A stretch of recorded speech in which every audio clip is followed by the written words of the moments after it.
as we go to map number 2 in this best-of-5 series. Again, QG needs to come out strong here. Oh, Frozen God. Okay, that is a bit of an unusual one. It's not often that we do see Ice Mines brought into rotation this early.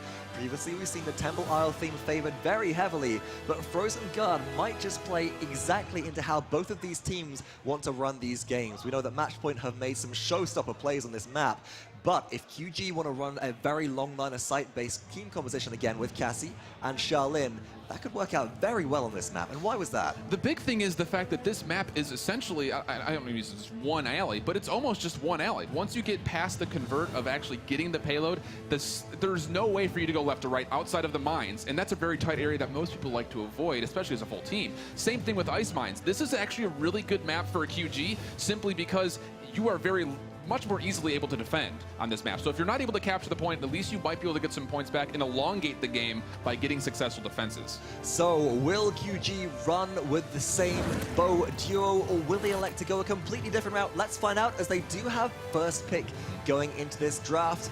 It's going to look like it's going to be Makoa. It is Makoa. That's unsurprising at this point. Yeah, unsurprising at all. And the fact of the matter is, QG has been really learning the game throughout this entire day. You've seen them get better and better match after match after match. And Makoa is one of those really easily converted initiating base characters that will allow you off the Dredge Anchor, that hook that he has, to really neutralize and just delete a character instantly. And not surprising, Fernando picked up to counter, and one of their big priorities, Cassie. This does open up Team QG for the potential of running into Ruckus Maldamba, which is exactly what Matchpoint did previously. We're going to see the Ruckus still by the looks of things, but instead of drafting your very strong support champion, which has been prioritized by many teams so far throughout today, it's going to be Charlene for some extra direct damage. Matchpoint now do have Smidgen or Cuskudis Maldamba available to them. And that's really big when it comes down to what can you get an advantage on right now in the draft, as no healers have been taken, no support has been taken, Maldama hovered on, and the Eevee that you mentioned might be coming into play. Indeed it will be. Oh dear, the Winter Witch on her home turf of Frozen God will be rocketing skywards around the igloo, and notably pairs very well with Maldamba, because even airborne, as long as you can hit those hit scan healer right click shots with Maldamba, you are able to heal them up in midair. But we're seeing it first here today. The new champion to join the realm, Tyra, will be the final pick from Team QG alongside Ying. No. I love this, but oh my god. Oh, No. it will be! Let's Stalzy, go! you demon! Sky locked in for Matchpoint to close things out. This game is so stylish. I can't even. It's as stylish as you right now. Whoa. Thank you. I know. I don't have the fancy knot, but at least thank you. I can teach you. Thanks later. So, you know, the interesting thing is, so Tyra gets picked up, and they go into Sky, and I'm going to go away from the style pick. Sky is actually not a bad pick up here, because Tyra has no mobility. So if there is a bomb that gets dropped, a toxic time bomb that gets dropped, she's going to have a harder time getting away from it. Not to mention, there are so many good targets in the backline for Sky to pick apart. No kidding, and Sky does have bonus percent damage of maximum HP when she stacks up her Poison Bolt. If she confirms all three onto a Makoa in Ancient Rage, as long as she's not focused down, she will be able to take out that Makoa in seconds. Works very well against Ruckus too, but still, Sky does have just an 1800 health pool, one of the lowest in-game in combination with Eevee, so she will be subject to maybe an Impaler arrow from Charlene and very easily shut down.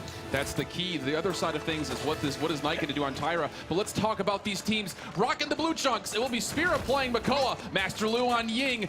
Yi Xing will be playing Ruckus, Mikasa on the Shaolin, and Knight playing Tyra. Their opponents, a Matchpoint, one up in the set so far. Cuskudis leads the charge on Maldamba. Smidgen will be playing Eevee. Stalzy on Sky, as predicted. Wardoom taking Fernando. Dozups on Ruckus, and let's check out where this Sky goes with their Master Riding bonus mount speed straight to the back line, but there's nobody to be found here.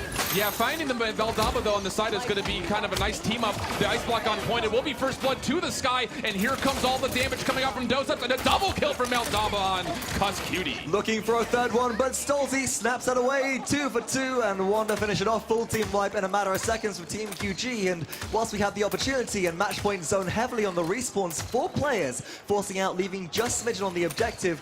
Knight on Tyra going into Illuminate, an item which enables you to see stealth champions from further away. How do you feel about that? I mean, it's understandable, but I still think unnecessary. I mean, if you have the communication as a team to relate the Sky is here, you don't need it because you should be able to turn around and focus. That just shows how terrified essentially they are against this Sky, as the objective is captured, so that timer will count down to the top of your screen, signifying not only the progress that payload's making, but how much time until overtime they have to get a successful push.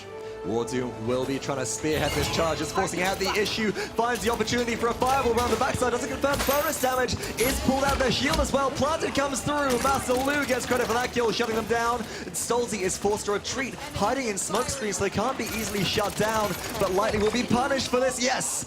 Knight gets themselves on the board and takes out the Twilight Assassin.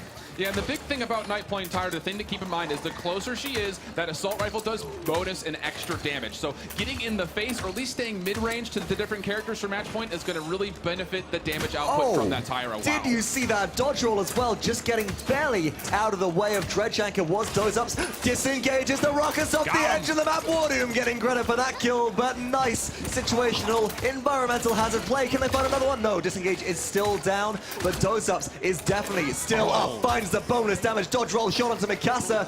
Nobody to contest. They come out of spawn. Tyra shut down immediately. Matchpoint, they know how to combo play. Absolutely they do, and just individually, Doze-Ups was dodging in and out of projectiles. You mentioned the fact he dodged the Dredge Anchor, but then also dodged the Shaolin and pinned him up and got the bonus damage, plus the life steal, which is helping sustain due to the loadout that he has in his cards. So let's just talk this Tyra versus Sky matchup once again. You got to remember that Tyra does have an ability in her kit instead of a movement ability, Hunter's Mark, which does reveal targets no matter where they are on the map, as long as you can confirm it onto them. If Sky goes invisible whilst it's active, they will be revealed.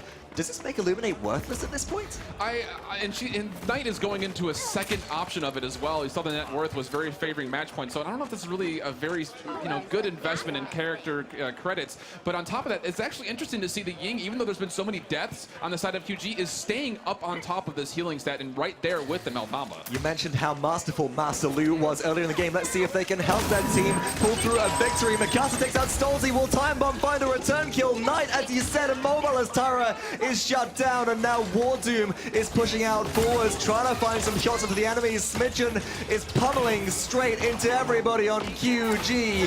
As we do see Master Lu fall, this will be another team wipe coming through, and despite the 39% cap for QG, Matchpoint will quickly race ahead and look exactly where they're going. Same place again. Same place again, and it's raising very quickly, and it's going to be very well sustained due to, again, how aggressive this zone is. Everyone's picking a lane and essentially saying, we can dismount, we can even pick some fights. As you see, Wardoom is getting right in there as this Fernando, not scared whatsoever, but actually gets pulled by a max range hook from Spira, who's able to convert, helping out, getting 2 kills, and now it's going to be QG coming right back at it. Even though the payload is converted, they have a chance to get some positioning favorites. It still doesn't matter for the capture, but as you said, if Matchpoint can be shut down here, if QG can stem the bleeding, then they have the opportunity to set up a defense under the archways. We do see Doze-Ups looking for Ying. They can't quite find the kill, but here's Stolzy again in the back line looking for a kill. Oh my goodness, I see what you mean about this Ying play. That was ridiculous. Dancing around the clone because, again, damage is taken by those clones, but oh my goodness, you hear the ticking in the background, and now there's a Dread Serpent as well. It's going to be all in favor of Matchpoint as they try to move this payload forward. A good hook, though, again. The Fernando getting pulled more often than I think he thought he might be. Wardoom, yeah, he's very vulnerable to these Dredge Anchors. Seems to be overplaying himself a little bit, as well as Smidgen pulled in. Slither is down, looking for the shutdown. Spyro does miss a shot. Immortal comes out from Fernando. Fantastic defensive ultimate in combination with Ice Storm. Shuts down all the aggression from Team QG. Double kill for Smidgen, and the rest of Matchpoint will push forwards towards the conversion again. 5 minutes, 45 seconds in. This is looking like it's already over. It's getting pretty close. We won't quite say it yet because, of course, that's the most famous of last words as we usually have happen. But, again, this has been such a dominating performance. Smidgen doing a really good job on Eevee, usually playing support, showing that he can flex just as much on the Winter Witch. Now we need to see the heroic plays come out of somebody. Anybody to hold this one down. Hexafire will buy time for Mikasa to take out Smidgen, but Time Bomb using close proximity. Who's going to fall? Nobody to Stolzy except at the end. Doze-Up cleans up too. Nobody can contest. Matchpoint roll it through another 4-0 sweep.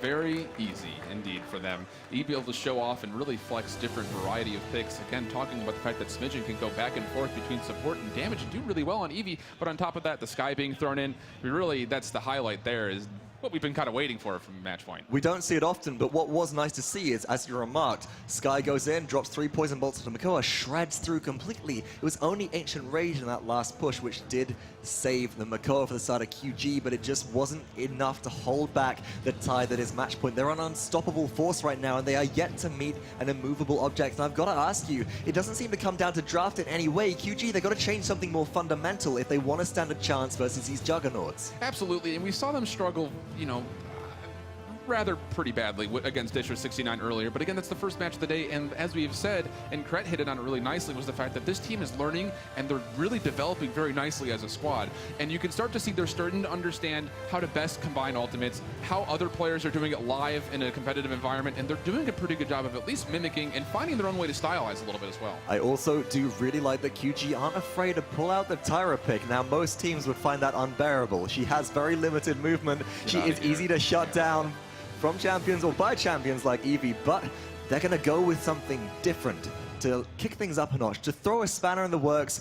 Matchpoint did the same, but I mean, we've had Sky in the game for a very long time. So Tyra brings something new, but was it enough? I don't know. We'll find out on the scoreboard to see how much impact she had on the game, or if it was a bit of a flop. Let's take a look. The big thing, again, that I first look at when I glance at these screens is what the eliminations look like throughout the team. You can see there are no solo kills on the side of QG, which again shows that they were not able to find any individual success. And on the flip side, 4 individual kills for Stolzy, which is a success, I would say, for Sky. That's what you want to find, is getting pressure in that back line. No kidding, and the amount of deaths picked up by Matchpoint is incredibly low across the board, except Stolzy, and as we remarked earlier, Sky, 1800 HP, has to be up close and personal if she wants to do any kind of damage. She's going to be in a vulnerable spot, but the distraction you bring with that is so valuable, and also that's why Stolzy picked up Master Riding to get back to the fight faster with your increased mount speed. On the top side, though, again, let's talk Knight, let's talk Tyra. It's the first time we've seen this champion played competitively in this kind of environment at all. How does she perform compared to other champions that we've seen earlier today, do you feel? I mean, 7-7 is not bad as an overall stat line for eliminations and deaths, especially considering what just happened. Especially considering that you're fighting into 2 flankers who are great at taking out immobile targets. That's actually a very impressive stat line considering what you're fighting into. A lot of that comes down to, A, the team gets a lot of value out of seeing the mark, the reveal that comes with that ability, and on top of that, that bonus damage will help you secure kills a little bit better. On top of that, you can see the damage was actually pretty right up there. Surprisingly, the Makoa had a lot, again, based on a lot of really great hooks. I don't know if we've talked about it much, but once you get that hook and pull them closer, that first cannon blast does a big bonus boost of damage. Certainly does. Over 1,000 pre-mitigation from items like Haven, and Spyra was fantastic at confirming those objective pulls, especially onto Fernando, but still, Tyra maybe not the solution that QG were looking for. Let's